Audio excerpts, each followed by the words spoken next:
I live with my parents and my brother. It's always been a dream of my parents to adopt me and bro, our bio kids. And they had come to the decision that they want to adopt an older kid. They got matched with Jess, who is 13. Due to the current situation, she is not living with us, but we've met before and she spent a weekend with us in January. Jess, despite sometimes being sweet and kind, is very high maintenance and has a lot of anxiety and anger problems. She can go from 0 to 1,000 really quick. During her stay, she got triggered by something when we were in public.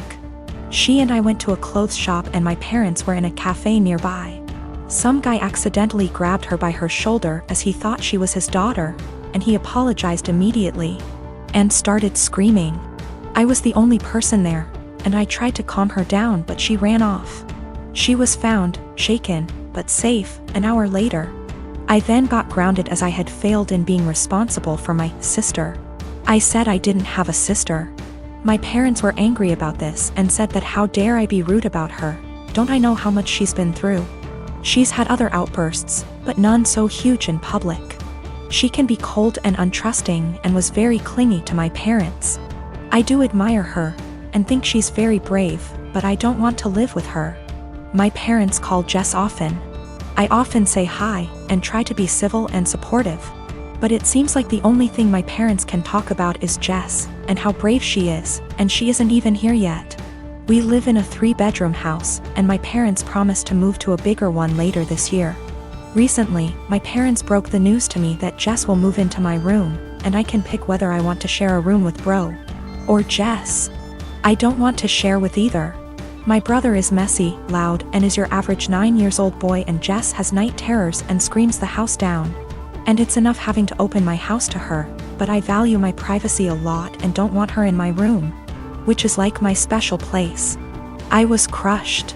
I asked if we were still moving, and my parents were like, we like this place and have no solid plan. I freaked out and was like, you guys are forgetting you have another daughter and are too excited about the shiny new one to remember that the one you have has feelings and boundaries, and if you're changing everything I've ever known, at least I deserve to be listened to. If this is how life's going to be, I don't want to have a sister. Good to note, my room is big enough to have a wall put in, and my parents considered it a few years back. I would be happy with that. They refuse, even though we can easily afford it, because it is too much effort. My parents are offended that I'm not being welcoming towards my sister. And I'm offended that the life I knew is going to be turned upside down, and I'm not going to have the thing I value most, my privacy. Me and my wife, Jessie, had our daughter 2 years ago. Jessie is a smoker. She doesn't smoke a lot, but she consumes 2/3 a day. She wanted to be the one who got pregnant, and I told her that she couldn't smoke at any point in the pregnancy, and only after our baby stopped breastfeeding, she could start consuming again. She agreed. I'm against smoking. I don't smoke, but it doesn't bother me that much other people smoke, and to my delight, Jessie was never a person who smelled like cigarettes despite being a smoker. The reason I'm against it's that my father died of lung cancer, and guess what? He smoked. When our daughter was born, I managed to stay at home for 1 year and 3 months, because it hit the pandemic and home office. So we could both take care of it. Jessie also took advantage of the home office, same company, I'm in a higher position. When our company asked for employees to come back from the home office, we decided that we didn't want to put her in childcare yet, and we decided together that I would come back, and she would quit to stay at home all the time. Currently, we have a fair division of tasks at home.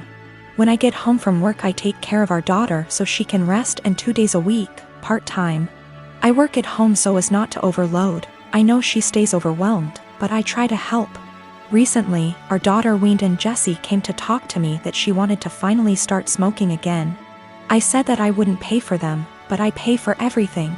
I even proposed to rearrange my schedule in case she wanted to do some freelancer. She's also a designer. But I wouldn't give her the money.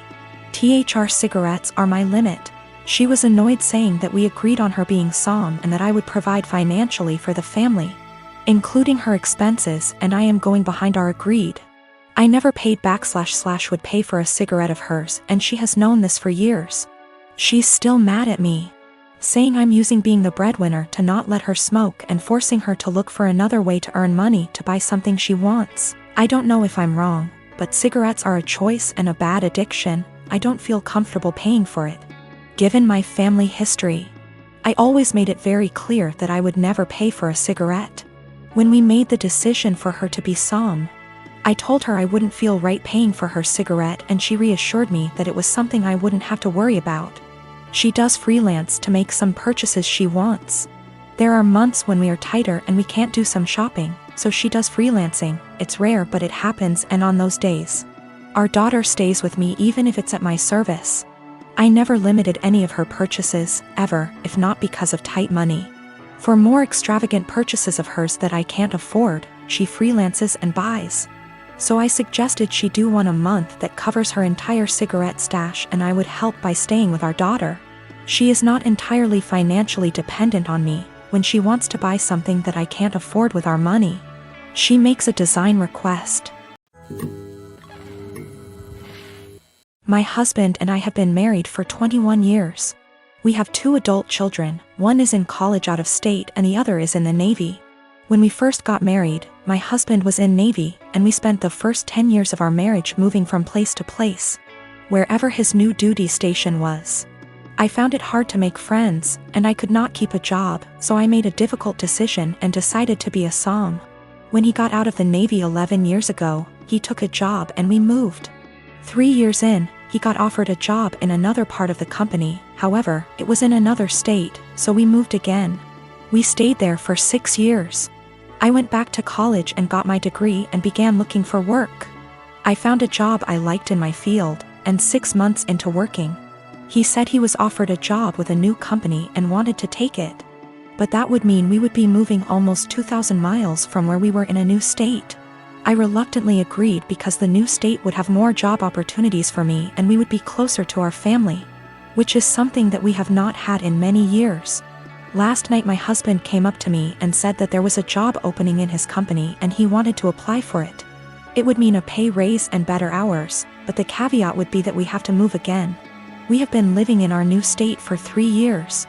I love it here. I have an amazing job and I am making great money. I finally have friends and am able to socialize. I told him that I am not moving again. Anytime we have to move, he always leaves first and I end up being responsible for selling / packing the house. And I am not doing that again. Our son's college is only 2 hours from here. We can see him twice a month. If we move, that means we would have at least a day's drive and would only be able to do that once or twice a year. Now my husband is upset with me and guilt-tripping me because he claims I do not support him.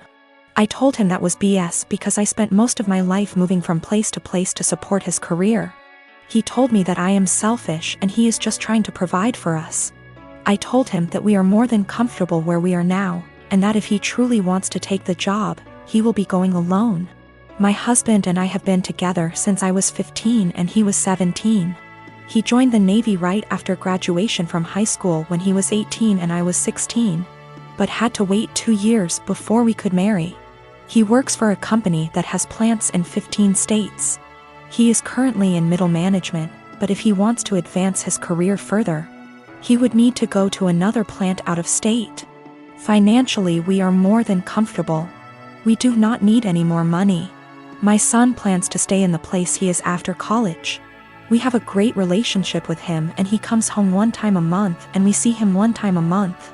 My other son comes home on leave whenever he can and stays with us. We are very close to both of the boys.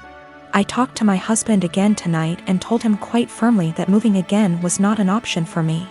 The area he wants to move has very little jobs in my field and specialty in that area, and I would need to commute more than an hour one way for a job versus the 20 minutes I have here. We are sandwiched between 2 major cities, and if we move we would be an hour from the most major city. I would also have to take a massive pay cut and work a menial job to build a new network to find employment in my field.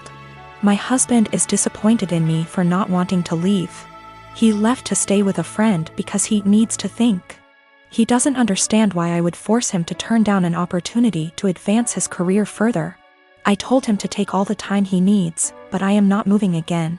I said I would revisit the possibility when I am ready for retirement in 15 years, but no sooner. I am a 33 years old female, and I have had fertility issues for the past couple of years with my husband. He's 35. We went through with consultations, and while we had very promising results for treatment, the cost did give us pause. It wasn't that we couldn't afford it, we just weren't at the point yet where we were willing to pay. I discussed it with my husband and we were both fine with the idea of adopting. My cousin Tiffany, woman 25 years old, is adopted and she supported our choice in looking into it. However, this was a couple of years back, and during that time Tiffany was reunited with her birth parents, and she's been acting pretty hurtful to my aunt and uncle since then. She keeps making posts about how happy she is to know where she comes from and is happy about being reunited with her real family. She even talked about having her birth father walk her down the aisle as a chance to make up for lost time. Obviously, my uncle was very hurt about this, but when he voiced it, Tiffany got defensive. She called my uncle selfish, how this was about her, and that he knew what he signed up for when raising someone else's kid. Before the pandemic, Tiffany moved closer to where her bio mother lived so they could make up for lost time. And Tiffany kept making post after post about all the fun she was having meeting relatives, and how she called / video chatted with each of her bio parents multiple times a week. Meanwhile, she barely texted back my uncle and aunt once a month. I could tell how heartbroken my aunt and uncle were, but tried to give Tiffany her space, and the few times they said anything she accused them of being selfish and unsupportive. I think the biggest thing that broke them was when Tiffany promised to come by for my aunt's birthday and was even given the money to travel to them, but then never showed up.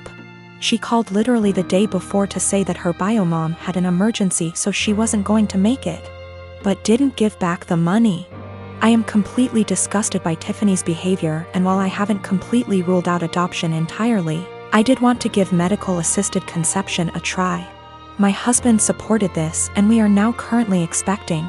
After we made our announcement, Tiffany messaged me asking why I would spend thousands on creating a child when I could help one who already existed. I tried to play it off, but Tiffany kept pressing and calling me a bad person when there are so many children who desperately need a home, and overpopulation. It got to the point where she was pissing me off, and I just came clean and said that her behavior towards the people who loved and raised her was the reason. Tiffany got really upset, but I didn't care. However, her parents are now starting to say that I was wrong.